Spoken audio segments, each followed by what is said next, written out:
right. I don't know if you're ready for tonight's message, but you will have to buckle up because this is one of those messages that the children of God doesn't want to hear. Nobody wants to hear this, and no church is preaching about this. So, guess what? We're preaching about it. Let me ask you this. Let's start off with this. Who of you, and I know the answer, but I still want to ask. Who of you want to be in the will of the Father? Are you sure? Are you sure? All right, let's start. And I think we need to start in the book of Matthew. Where is my scripture? Matthew. Matthew chapter 26, and we're going to start off with verse 38. He says, Then said he unto them, My soul is exceedingly sorrowful, even unto death.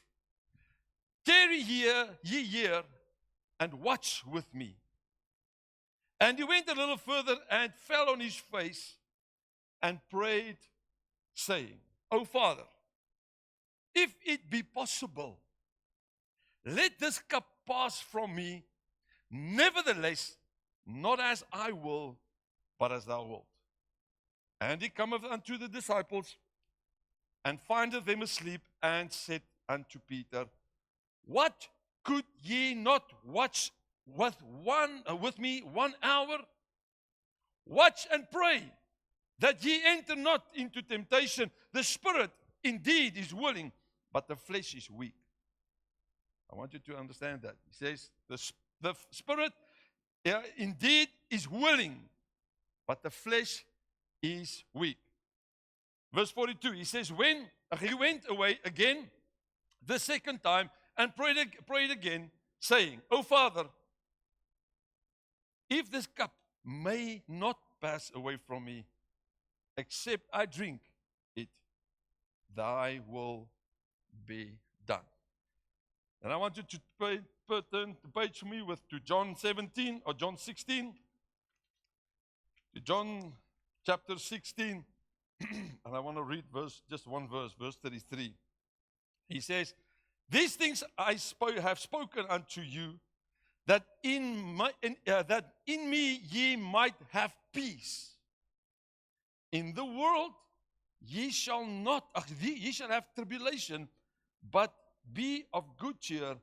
I have overcome the world. Right. Are you ready? Whew. I want to speak to you tonight that God's will is not fulfilled in our life without tribulation, without sorrow. Do you understand what I mean tonight?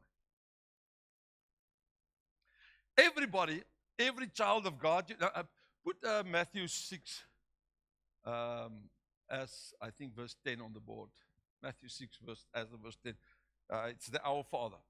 By the way, I want to show you what you've been praying since you were a little child, and it's being like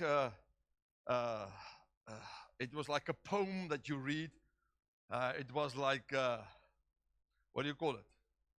You were reciting it like a child. And it says, and the manner after they pray, Our Father which art in heaven, hallowed be thy name. Put a few verses for me on the board, please. Thy kingdom come, thy will be done in this earth as it is in heaven. Stop there. Hold on. He says, as in heaven, so in this world. You know what's happening in heaven? When God speaks, everybody obeys. When God commands, nobody backchats him. Nobody challenges him. Nobody's got their own idea. Nobody has got an opinion. But everybody obeys. Is the Holy Spirit nailing the nail? I can see it. So we are like too easy to pray to say, as in heaven, let it be in this world. And then when God says move, you says no.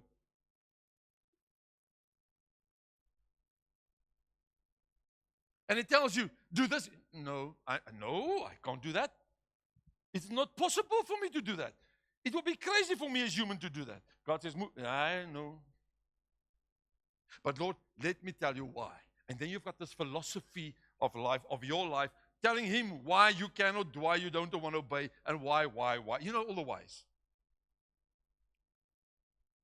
But you just sang a song and you just recite this thing, this that they call the Lord's Prayer, from childhood. I think this was the first prayer that you ever learned. Our Father. But we don't realize what we are confessing with our lips. And we don't realize what we're asking him, we don't realize what we're telling him what we want in our life. And then, you know what's the sad part is? He gives you the desire of your heart because he tells you, okay, you want to live in my will, you asking for me, so let me, and then you got it, but then you got it with all the oil presses. You know, you can't have olive oil until the olive has been pressed, it's been squashed. And that is what I'm talking about tonight, is that oil press. You see, the child of God, you see the new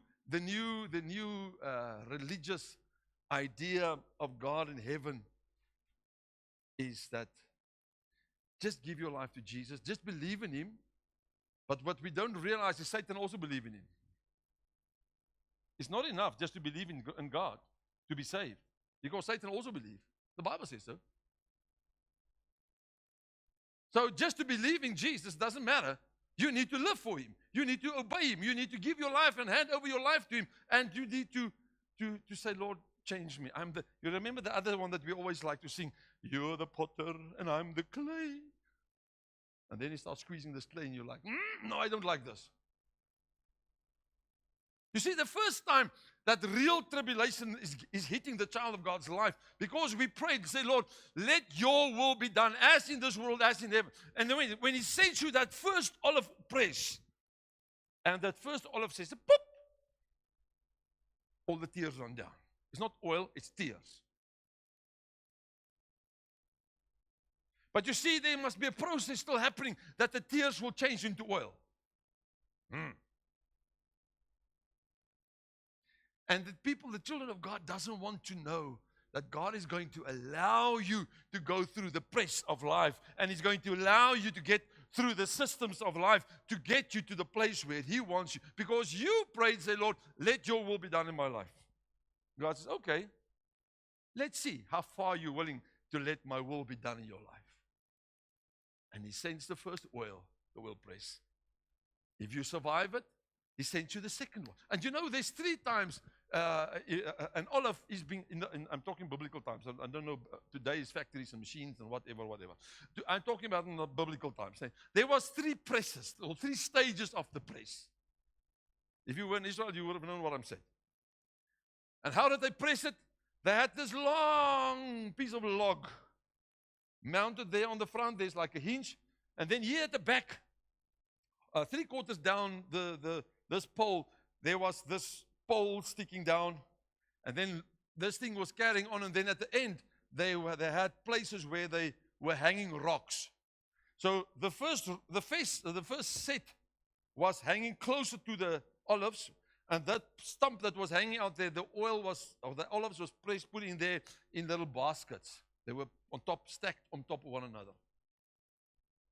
So when they've hanged the first set of rocks, it squashes those olives, the first stage. Do you know what's the first stage? Do you know what that oil was, the first stage the oil was used for? It was their tithing. It needed to go to the temple. Where's your first stage need to go? In the presence of God. You need to find yourself in the presence of God when that first praise comes. The second stage, they hang a second set of rocks, and it squashes it a little bit more. And all of that oil is being caught up into a little hole in the ground, but they normally do it on a rock, but they dig a hole in the rock, so they catch all the oil there, the catch pit. And that oil, the second stage of the press was that they could use it for cooking. And then there's a third one. The last stage, when they hang the third set of stones on that pole, the last of oil running out of that thing is used for oil to put in their little. Check for me quickly in the prayer room. There's a little lamp there. Check for me in the under. Yeah, it's right in the beginning. I want to show them how it looks like. So I don't know if you knew, but olive oil can burn. It is, you know, we're singing a song in church and we hear about the 5 virgins and the 5 wise and the 5 unwise virgins. And just close that door for me again, please. And so it carries on. But nobody knows what the oil is there. The oil, you know, and this you can look, just don't break it, please. It comes far. This is how the little lamps were looking like. They will put a little piece of string. There's a little hole here. You put a little piece of string in there, and you put the oil in here, and you light it. And then you walk. This is your little light. This is how the little biblical lights were looking like. Okay. So your last press is supposed to be, Lord, let my light shine.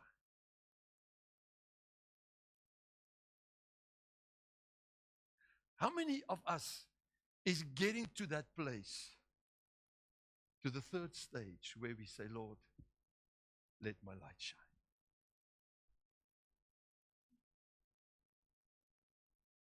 You see, we are always complaining, and I hear people. Someone said to me this week, they said to me something happened in the house, and all of a sudden he just heard his wife started to rebuke Satan, and I'm like, or was it actually Satan, or was it the oil press going on in your life? You see, we like to accuse Satan of everything in our lives. But many times he's sitting there and he's like, all right, give it to me. I haven't done anything, just give it to me. So the glory, I'll take the glory. But it's not his to give or take. Because God allows things in your life. Because you prayed, you said, and listen to me, many of you that's sitting in this, even though those who's watching over the internet tonight, everyone has somewhere in your life said, Lord, make me pure and holy. Make me like Jesus. I want to be a follower of Christ. Have you? You know what you've asked? You gave God the permission to put the oil press into motion. And you cannot have the oil unless you have the process. God's will in your life is not going to come without the oil press. God's will for your life is not going to happen without tears, without sorrow. Jesus was in the Garden of Gethsemane. The Bible says his sweat drops turned like blood.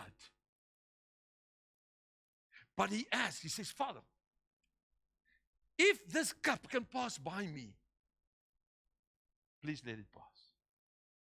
The second time he went and he asked again, he says, Father, if this cup cannot pass by me unless I drink out of it, but not my will, your will.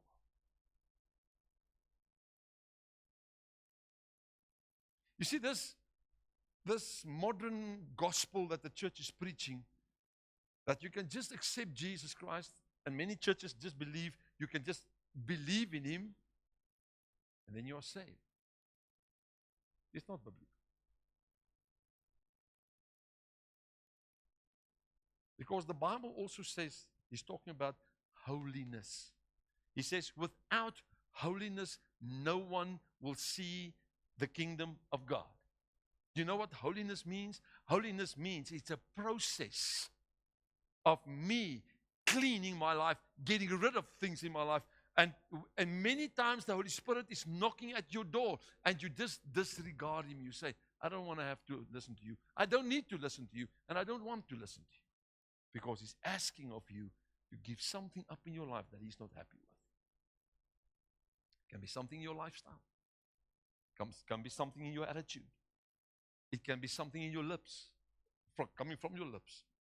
It can be a desire. Whatever He's asking, if you're not willing to let go, you've got trouble.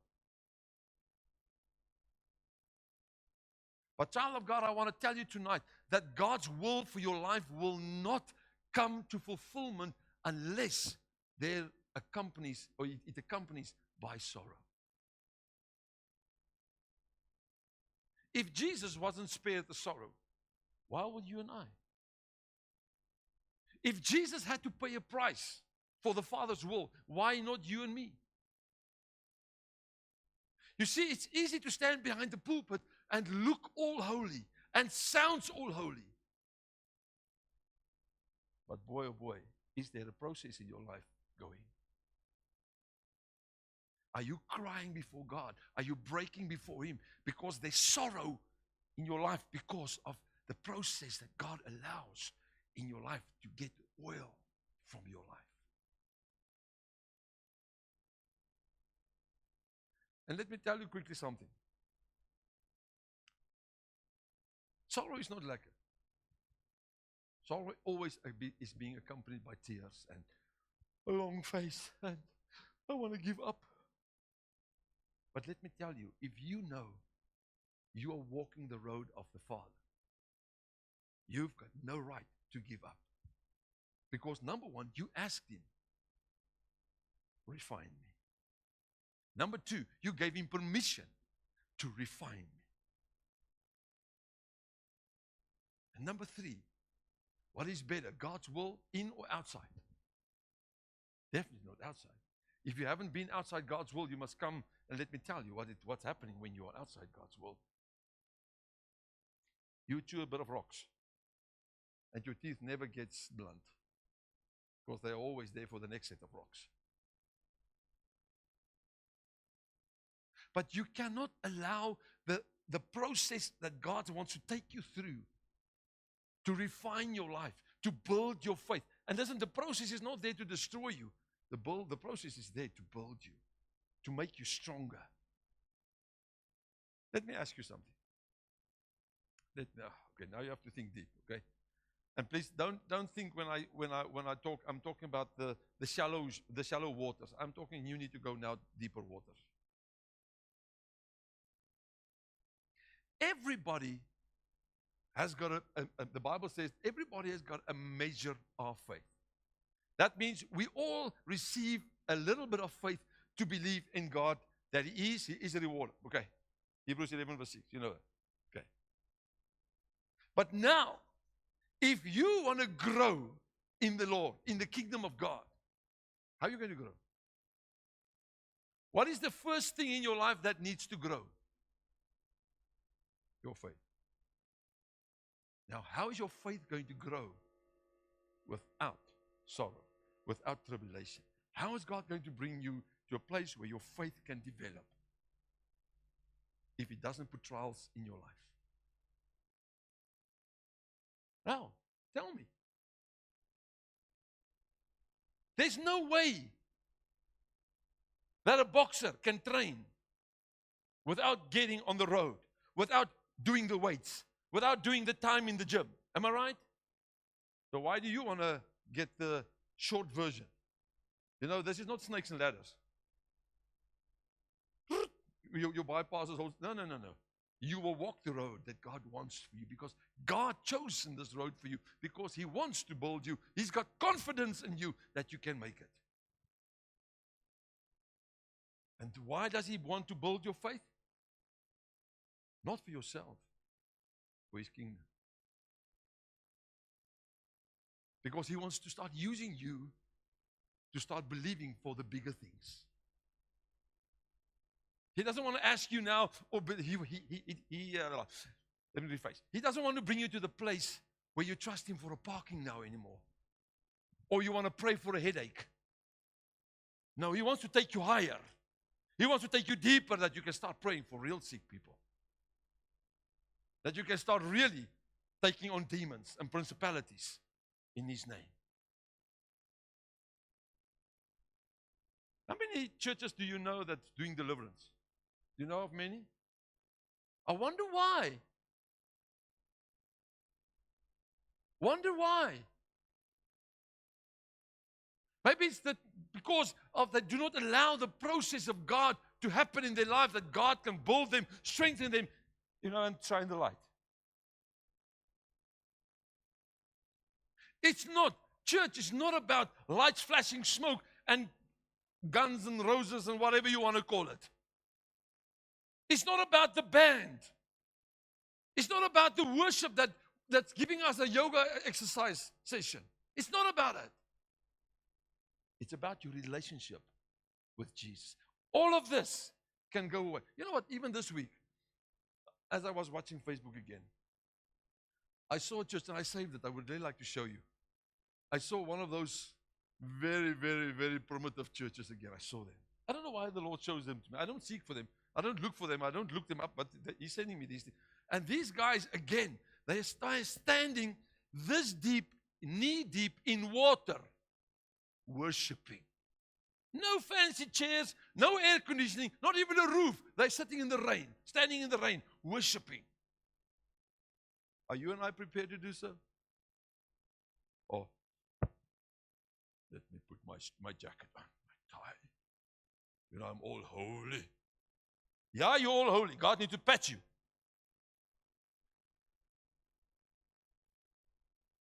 You're the different holy than you think you are.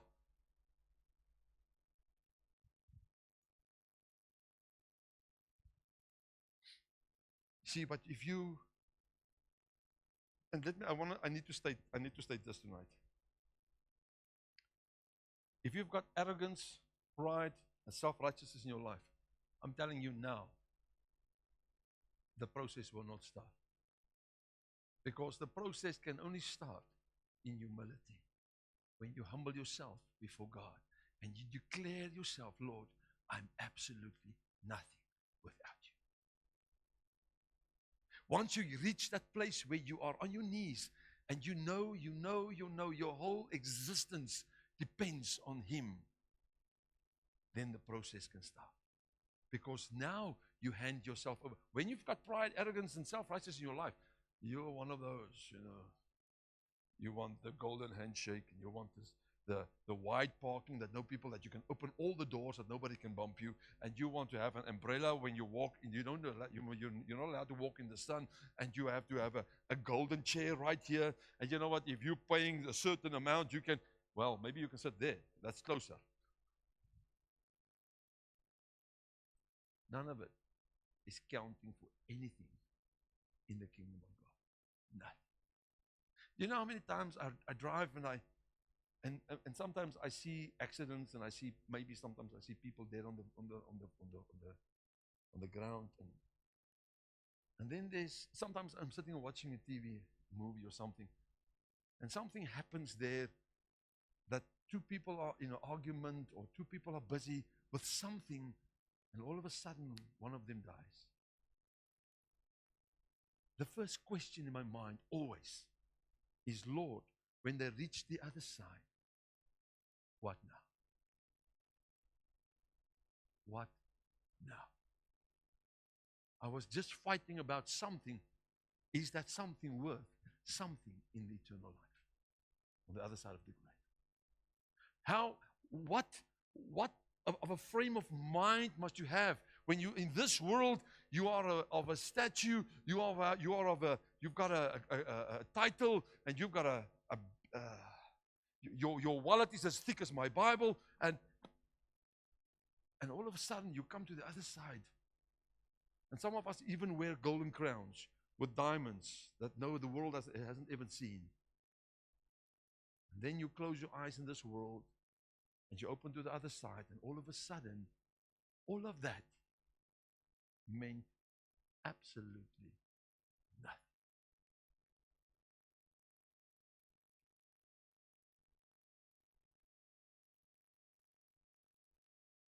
I I want to state this also tonight. Everybody is asking, Lord, draw me closer. Now let me tell you, you cannot come close to the Father unless you get on with the process.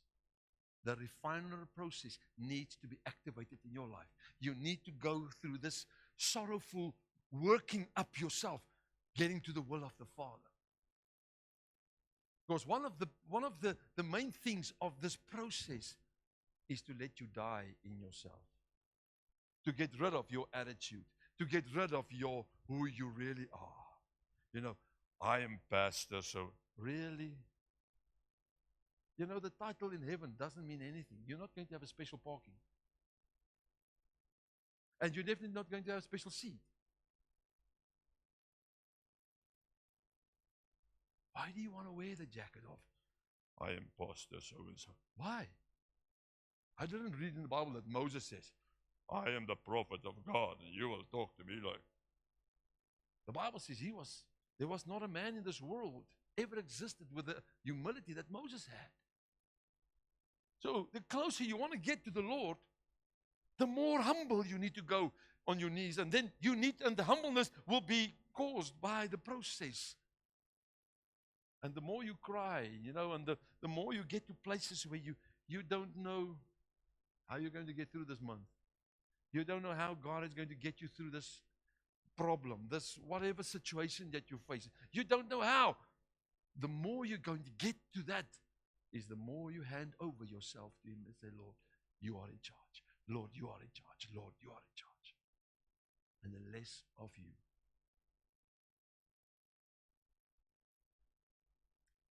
Is this a process that's causing joy? No. There's a scripture in the Bible, I don't know if they can find a few. The scripture says, he says, the tribulation that we're going through now is not showing that now it is joy. The fruit is not joy. But later on, it's proving to be joy. Nobody, when it's going through the school of life and the process and the crushing is there, it's not a nice process. But let me tell you, when you're finished with this one process, you can say, oh, thank the Lord, I've made it so far. And you know what? If you look back at your life, you can see what the process actually meant in your life. What did it cause in your life? What is the specific thing that God allowed this process for you to bring about in your life?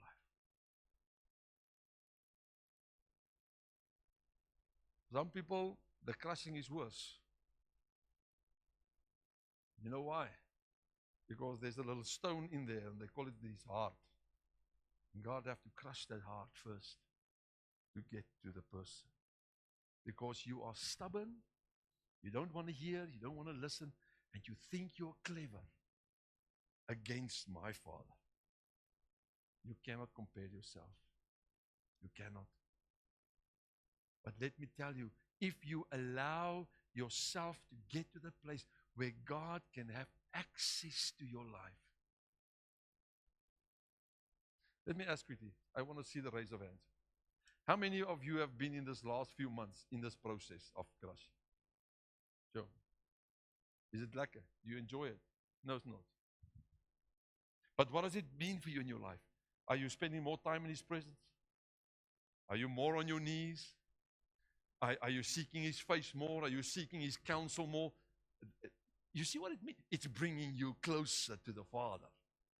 It's not pushing you away. No. It will push you away if you don't have a relationship with the Father, if you don't understand Him. But this crushing will draw you closer, will draw you more into His presence. And He says, I love it. Come closer, my son. Come closer, my daughter.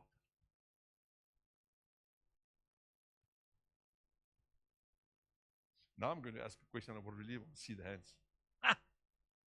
How many of you have praised God? Hallelujah for the crushing. Oh, I thought so. Because nobody wants to hear that. Nobody. How are you stupid?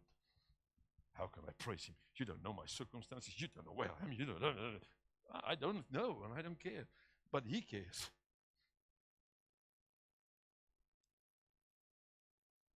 You know what? Sometimes you feel you're going one step forward and 10 steps back. You don't go back. Don't worry. He's got your back. He's got your back. You're not going back anywhere. You're not moving a millimeter. It's just your emotions that are trying to play games with you. And Satan's whispering in your ears. You see, you're not getting anywhere. No, he's lying. Because with my God, listen to me, there's never retreat. So why do you feel that you are retreating? No, it's a lie. Because with my God, it's just forward, forward, forward, forward, forward. And he's pushing forward, even if it's baby steps. But you're getting there. He cannot fail. So why will he go back? He can never go back on his word. Why will he go back on your life? That means he's a liar. No, he's not a liar. It's just Satan playing tricks on you to want you to make you to want to give up because you don't feel like you're progressing. But in fact, he's scared of the progress that he sees in your life. That's why he's attempting you to give up because he knows and he sees where God is going with you. He sees God wants to take you out of the circumstances, out of the press. Because boy, oh boy, once you smell the victory and once you're wearing the victory, you know you can wear the victory. I'm more than a conqueror. Thank you, Christ Jesus. Because that process is finished.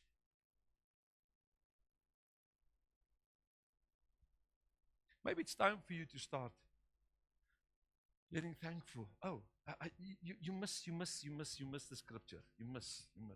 I've read it and I read it and I didn't read it. I want to read it to you again. John. Let's go back to John. Uncle John says, he wrote these words. He says, Jesus says, verse 33. He says, John 16:33. He says, these things I have spoken unto you, that ye might have peace in me. Ne? In me, in Jesus. Ne?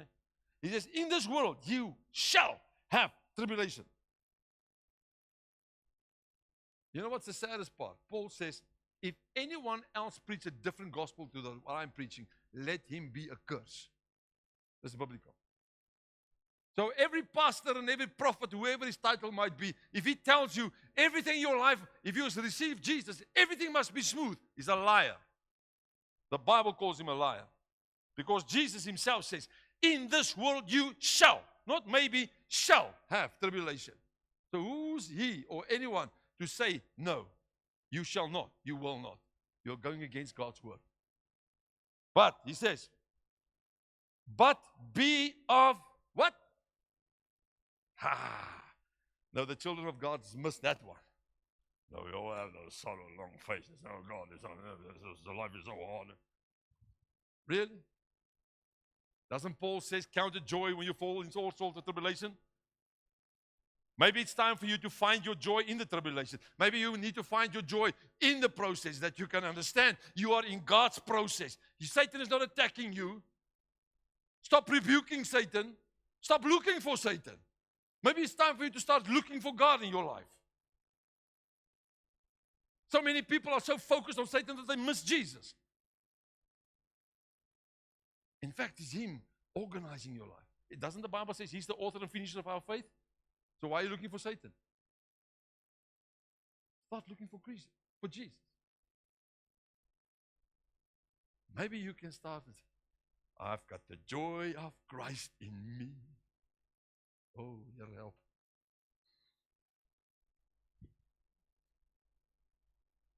This is joy. I don't want it. I've got the joy of Christ in me. It's time for you to smile, but your polyfiller will not crack. And if it cracks, we just patch it again. Smile. You can tell a joke sometimes. You don't have to be this horse-faced Christian. No, you can be a 5:45, 9:45, 9:45 Christian. 5:45, that's cockeye. 8:45 Christian.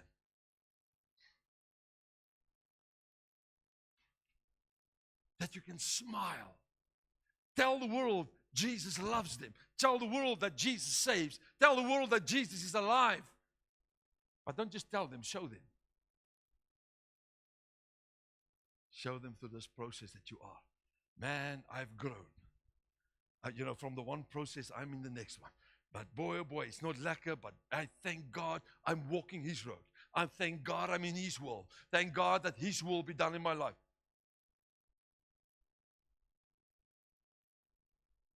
Really? Get a bit of joy. Maybe we must start selling joy pills. And it's not cocaine, okay? Because I can see we've got holy yoga now. That's in the church. So maybe we must sell holy cocaine. Just put a cross on the cocaine and it's holy. Because we bring everything in the world of the world into the church. I mean, like I said last week, I see now we've got holy raves. Good gracious me. How can you worship, like I said on Sunday? I love you. Go listen to Sunday's message. You will see what I'm saying. I'm not going to get my cave demo card again. I only do it once.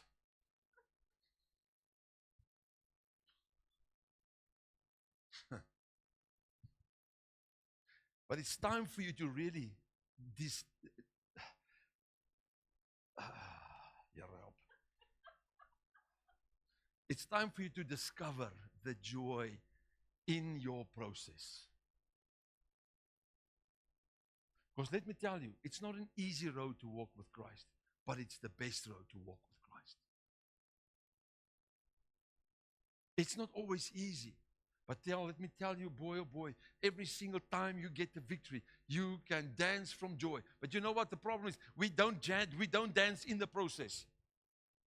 And that's why Satan gets you under. That's why he's putting all these stupid thoughts in your mind that God doesn't love you, God doesn't care, you're alone, He does. No, it's a lie.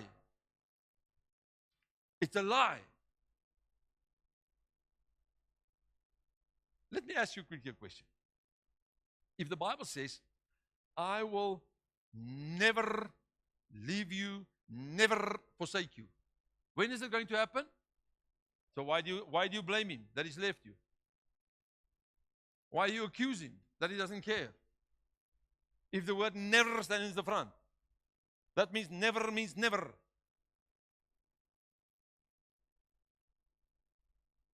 So stop believing the lies of Satan. Even if you're in the process of getting crushed.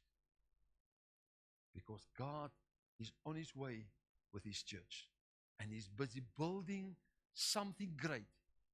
If the church will just be excited about what God is busy in their life. Let me see. How many of you have grown out of your old processes that you understand that the old process was necessary for your life to be where you are now? How many? Let me see. Oh, you all agree. The process is actually doing something great in your life. So why are you complaining about the present one?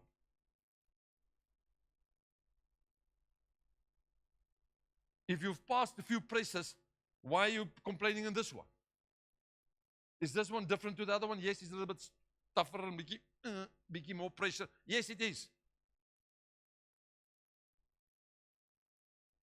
Now I've got some bad news for some people. Everybody wants to raise the dead. Am I the only one? Oh. Now, I've got bad news for you. If you want to say, Lord, use me, big stuff, big time.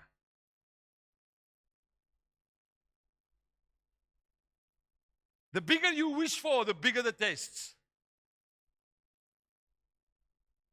The higher the calling, the heavier the pressure of the crush.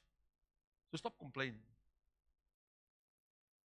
Stop complaining about the process that you are in.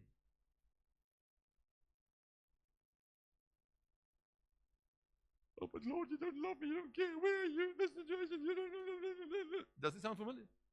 I can see it, many smiles. So it's familiar. I've been there. That little Bible, you can ask him, he flew over the floor as I threw him. Because many moons ago, I was there. But I said to him, you're not my dad. Because my dad doesn't do things like you're doing to me. It was never him. I blamed him. I had to go apologize. But then he said to me, you're my son. Come on, child of God. Let me ask you quickly something. Does Satan have any written word for you that you believe it so much? So why do you believe it? More than you've got the written promise. Sorry, the written promise of God's word. Why do you believe a thought and an emotion more than you believe God's word? Why? Here it's written, black on white. Why do you believe him more? Because you see, it's easier to blame God than to stand up like a man and a woman with backbone and say, I will walk this road. I want to picture you a picture tonight, and I would like you to take this picture and keep it, and I ask Holy Spirit that will burn it into their spirits, that they will understand every time they want to complain, that they will see this picture. I want to show you a soldier when he's at war. Even though he's got the idea, I want to go home. Does he go home? No. Does he stand up and fight? He fights. He leaves those emotions in the tent because he knows that on the battlefield, there's no question that he can, oh, I want to have my mommy. He can't. Because it's a matter of life and death. And he's dressed like a soldier. He's got the weapon. Oh, my knopje is gone. He's got a weapon. He's got everything for war. And he's been prepared for war. He can't now start wearing nappies and have a titty bottle and having mommy to patter the little winds out of his lungs or his stomach, wherever it was. He can't have his mommy there. He's in a battlefield. So why are you? Pastor, Satan is attacking me. Maybe it's time for you to get onto the TV and go watch a movie. It's called War Room. Get your war room ready. Go into your battlefield and fight the war. Stop complaining about, Stop throwing tantrums. Or the Afrikaans speaks in vloermoere. Stop moaning. God didn't, sorry, Father. He didn't call you to be a kindergarten. He called you to be an army. He didn't give you a rattle and a toy. He gave you a sword.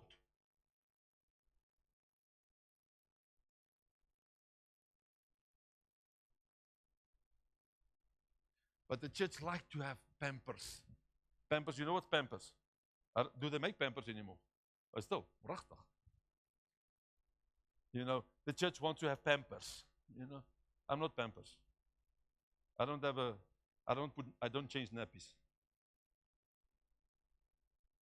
I don't change titty bottles. If you call me, I'll bring you a sword. I don't bring you a nappy. Because it's time for the church to wake up. It's time for the church to stand up. Satan is real. Satan is killing people. We are now Thursday. I've seen this week, just this week, 4 young children under the age of 13 that died. 4 children under the age of 13 that died. Where's the church? Where's the church? How many people are committing suicide and the church is not there? There's no place for them to run to. They don't have a place of safety that they can know this place is the place where I can find Jesus. Where is it? The church is dead. Why? Because the trials, the tribulations of this life kills us. No, it doesn't. It's making you grow. Everybody that's understanding a bit of gardening will understand. If you prune a tree, it wants to grow. So why are you complaining? Why do you want to die if God's pruning you a bit? Why? Because we've got this jellyfish attitude that the church has taught us.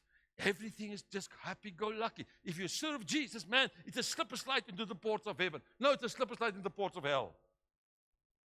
They just changed the name. You will not reach heaven on a slip and slide. I can promise you that. Because God never promised you a smooth ride to heaven. He says, in this world you will have trials and tribulation. So just I want to reprimand you tonight. The next time you want to complain about the situation that you find yourself in, is the time that you go into your war room and you get there busy with God. And you sort it out with God there. You get your answers there. Stop complaining, stop moaning, stop groaning, stop throwing tantrums. And in God's name, in the name of Christ Jesus, stop feeling powerless because you've got the Spirit, the living Spirit of God within you.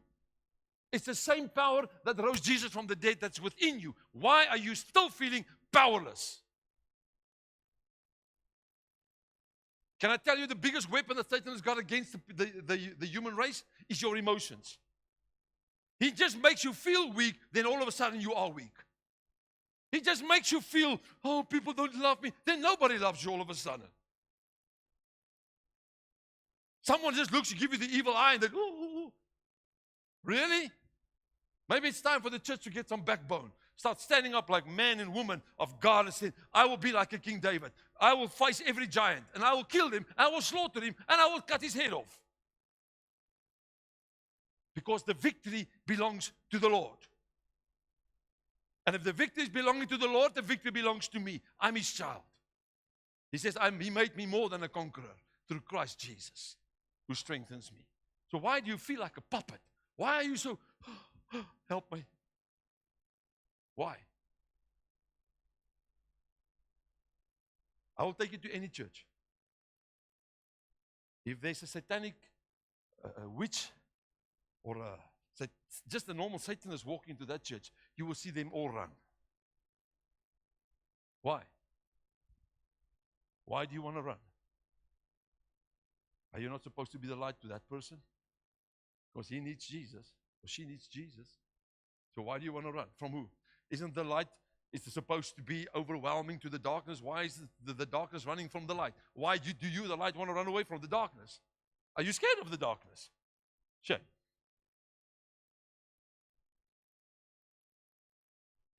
It's because we, the church, we are still in kindergarten. We've never grew up. We never had an attitude of a soldier with a sword, with a spear in my hand, the sword and the shield of faith. We never blow the trumpet of victory over our lives because Satan has always got the victory. And you know what's the saddest part? We give him the victory. He's too stupid and he's too lazy and he's too powerless to take it. Now you just give it to him. Because he's just sounding like a roaring lion. And you see him as a lion. And all of a sudden you rattle till your cage is breaking apart. But why are you not using the sword and the shield that God gave you?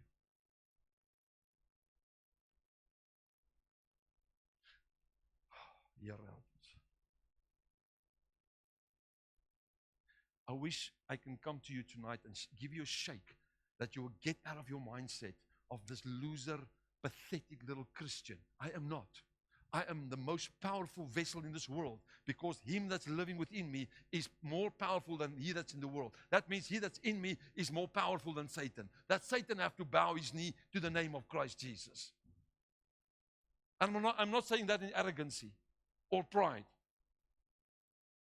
Because I know I'm so depending on him. Without him, I'm nothing.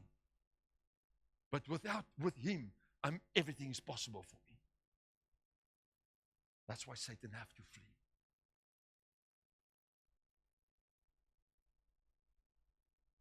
If you can just understand the God that you serve, if you can just fathom with this peanut up here, that you can understand the image that he is, what he is, your opinion about your faith, though your opinion about who you are will drastically change. And my prayer tonight is that God will open your spiritual eyes, that you can look in the mirror and just see who is in you.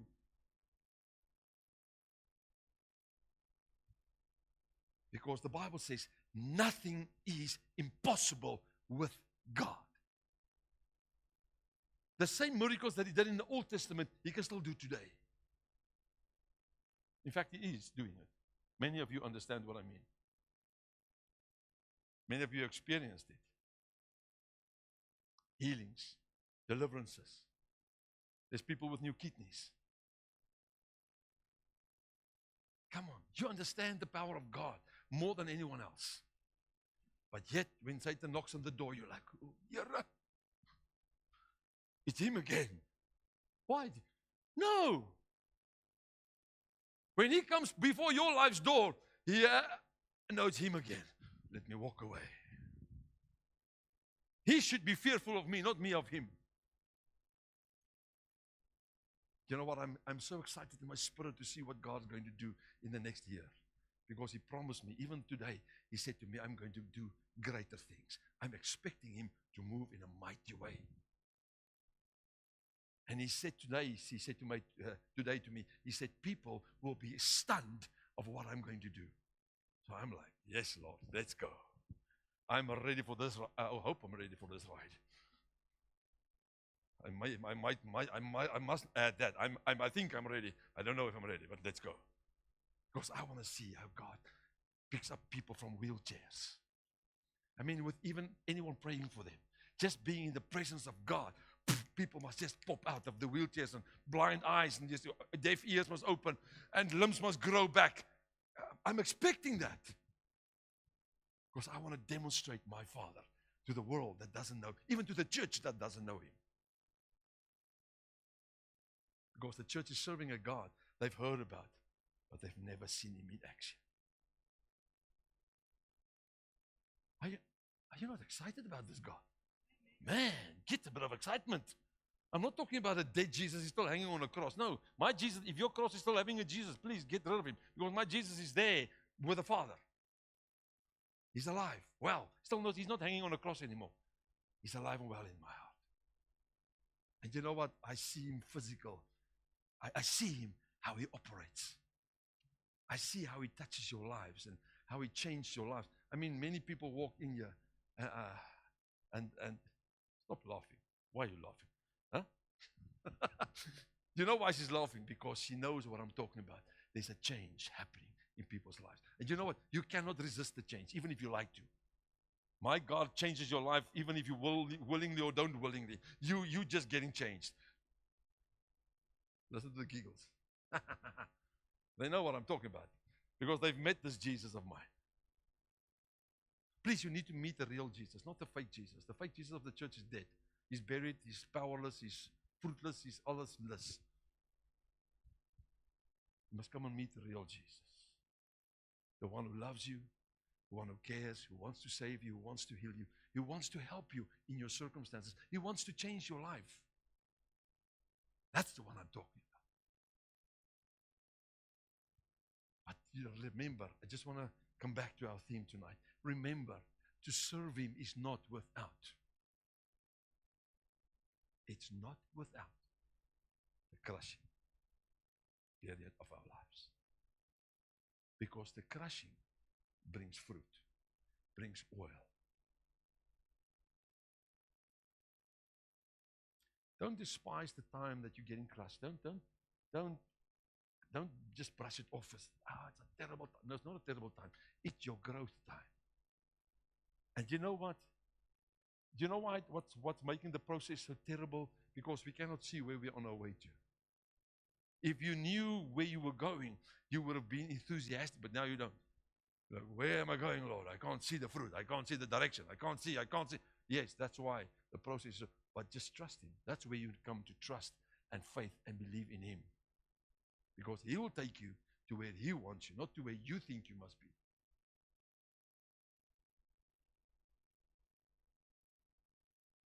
I wish I can give you no. I wish I had a bomb cracker tonight. Just to light. And then, you know what it says? We sing songs. We sing, light the fire in me again. Well, where's the fire? What fire?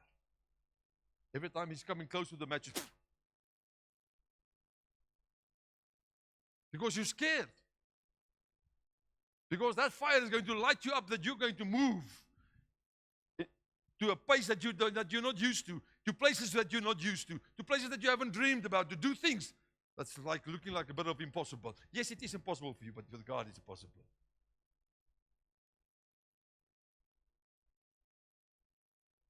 Lord, I'm trying to get them excited, but please help me. Man.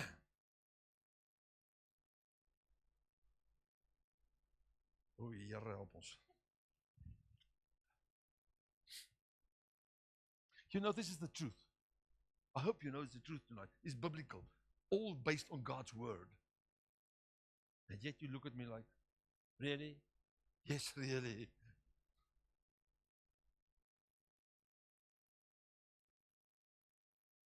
I want you to close your eyes and I want you to think of the processes that you had in your life.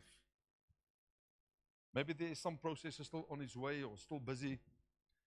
Maybe you just finished with the process.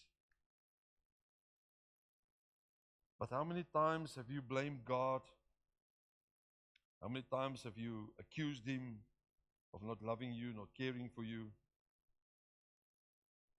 How many times?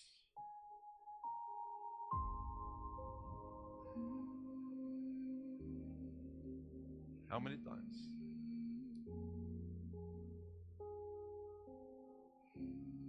You just looked at the process, you experienced the process. Because you didn't understand what his plan was. You didn't see where he was on his way. You didn't see the destiny. Because the destiny is hidden.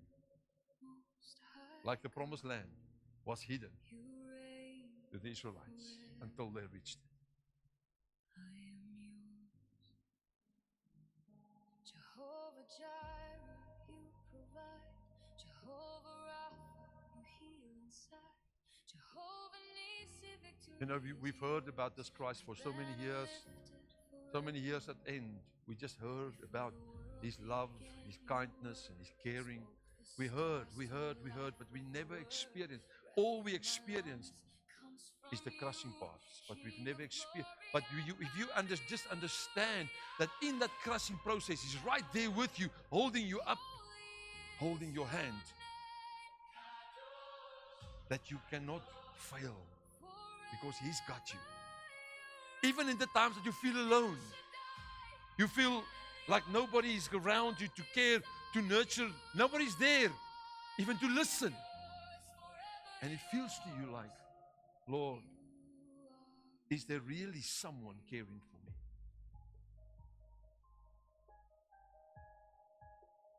I want to tell you, if that was the truth, why did you keep going? Because you see in your spirit, you knew that God's hand is with you. And God was with you. And He never left you. He never forsaken you. That's why you kept going. Because it was the emotional hype that you went through. But I'm here to tell you tonight that whatever process God has got on in your life is not there to kill you. It's not there to destroy you, but it's there to build you. It's there to lift you up, to take you to a higher place in Him, to draw you closer to Him, for you to allow more of His presence, to allow you more of His Spirit in your life, to allow you to bring you closer to a place where you can experience Him in a way that you've never experienced Him.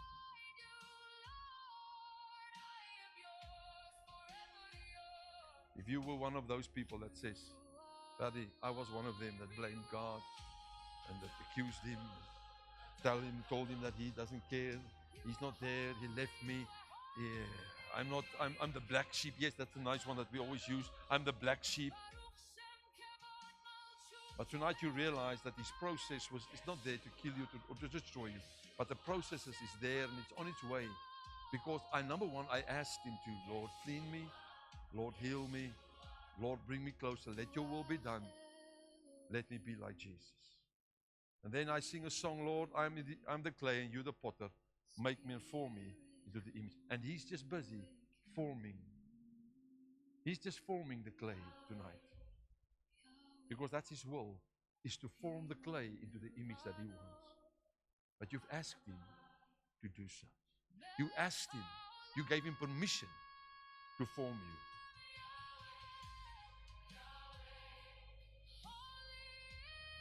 If you come to the conclusion tonight that you didn't appreciate the process as much as you ought to, or supposed to, that you have to or had to,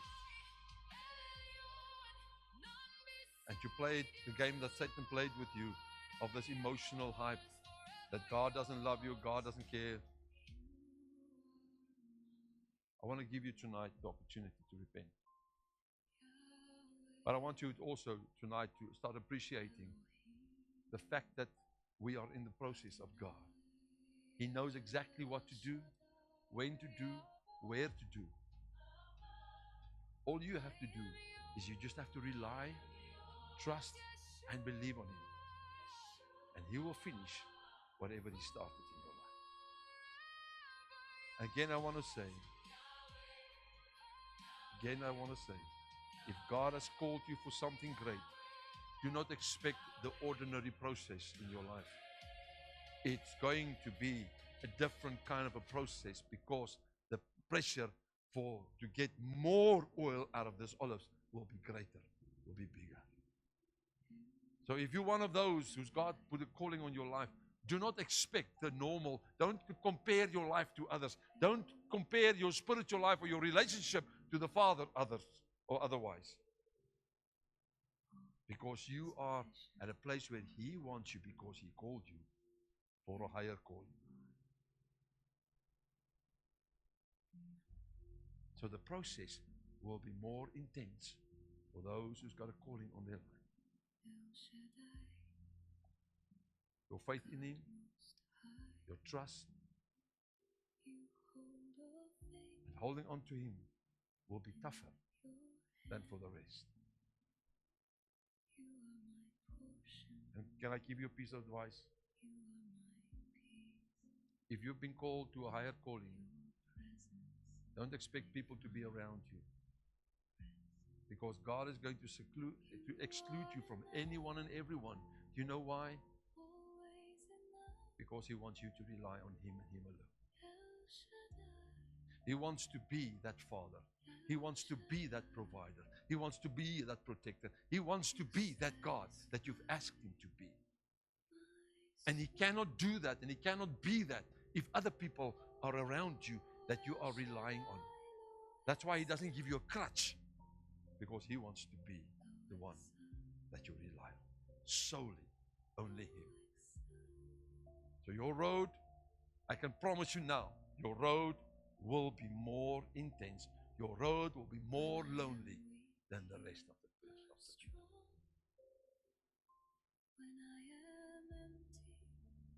But let me tell you, the walk with Christ is an amazing walk. In spite of all the circumstances and all the pressure and all the tests and all the tribulation and all the press periods, it's still an amazing time to walk with Him. If I look back in my life, where I was 30 years ago, where I am today, you cannot compare the two people to the two persons. Because what I was, I'm definitely not anymore. 30 years ago, I was this little loser, stuttering, shy, couldn't talk in front of people, was running away from people. Today I'm standing before God's people and I'm preaching the gospel of Christ, which I would never have done if it wasn't for Him that came to change and alter my life.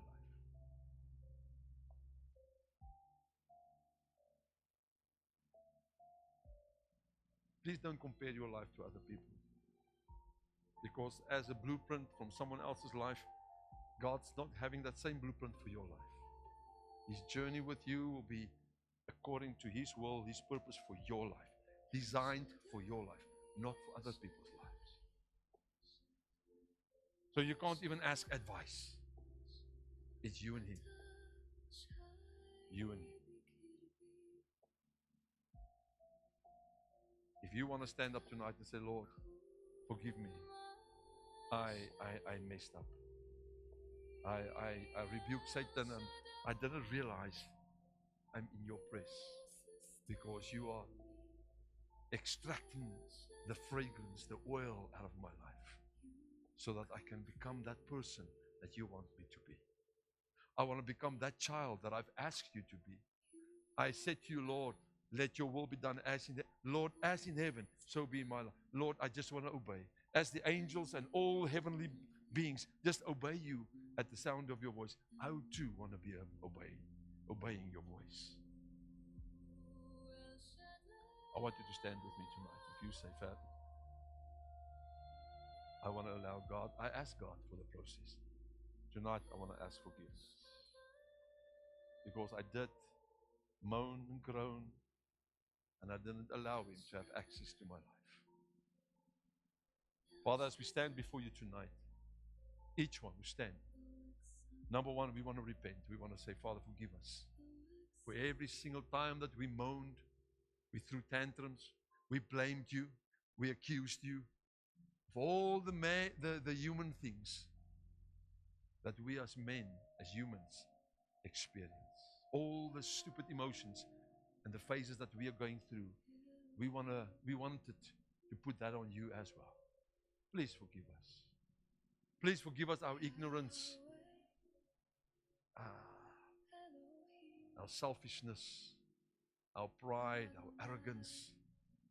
Please, Lord Jesus, even our self-righteousness. Please, Lord, please, please, I ask of you tonight, if there's any form of self-righteousness, if there's any form of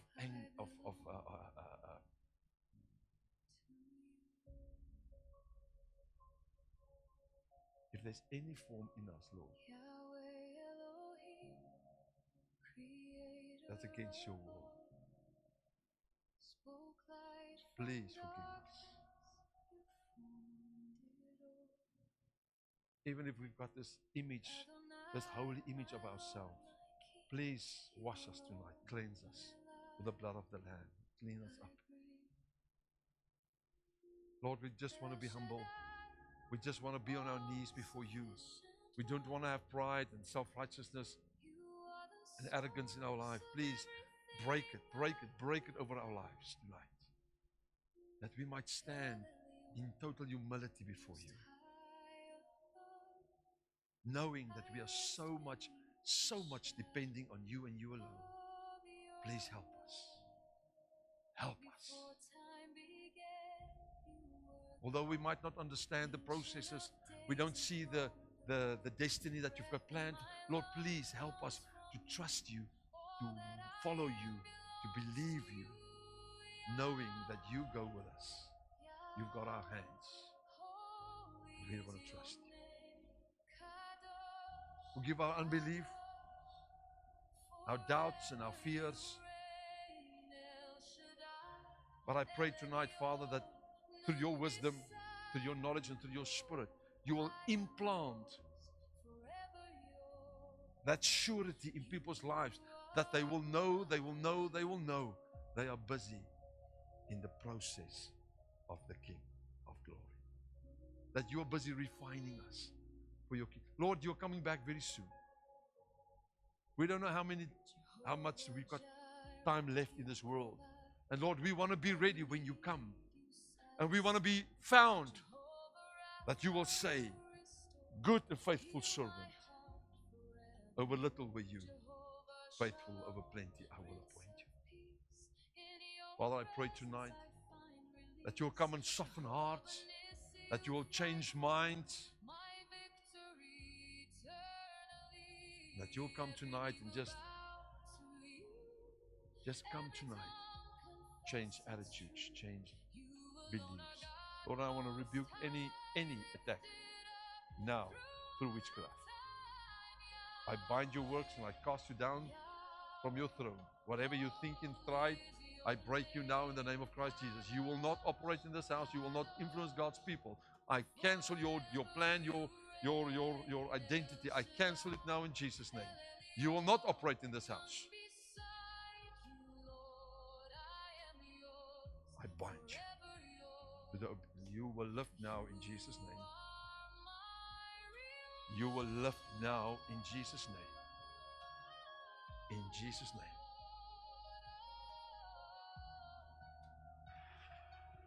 In Jesus' name. Let go. Let go.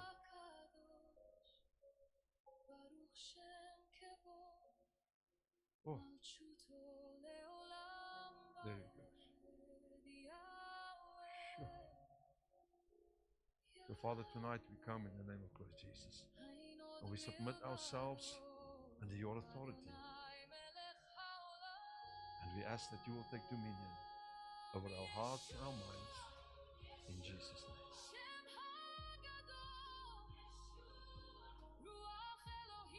Lord, we're looking forward how you're going to finish the process and what is going to go about this process in Jesus' name. What will the fruit of this process will be in Jesus' name. In Jesus' name. And I thank you now in Jesus' name.